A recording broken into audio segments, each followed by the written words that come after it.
अजय मलमल माँ प्रतिमा recording studio Sheikhpura. शेखरा hotel में तू खाही करे कि शेखपुरा जाही गे करे कि शेखपुरा जाही।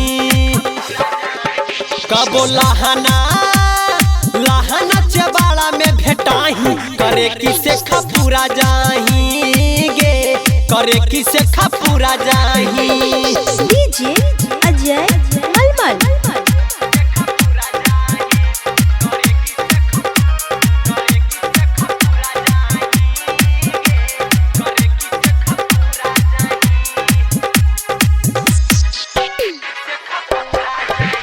रखो ही लभरबा घुमो ही बजरबा कि रोज जमुहिया में मारो हखी मजा भाई के बार पंजा कि लखी सरैया में।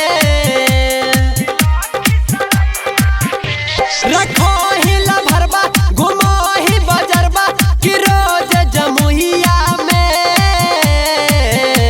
मारो हखी मजा भाई के भर गे छौड़ी गिरिहिंडा पहाड़ पर भेटाही करे कि शेखपुरा जाही गे करे कि शेखपुरा जाही। बताओ ना डीजे अजय मलमल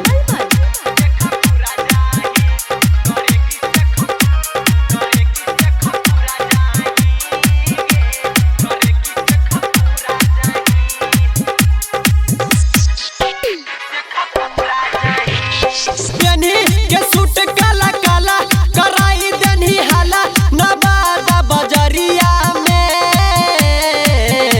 हकाऊ तोरे चर्चा कराई देनी खर्चा सोलेहंदर बिहारिया के। पेनी के सूट काला काला कराई देनी हाला नवादा बजरिया में हकाऊ तोरे चर्चा कराई देनी खर्चा सोलेहंदर बिहारिया के करा से देहिया छुआही करे कि शेखपुरा जाही गे करे कि शेखपुरा जाही। कबो लहाना चबाड़ा में भेटाही करे कि शेखपुरा जाही गे करे कि शेखपुरा जाही। पता न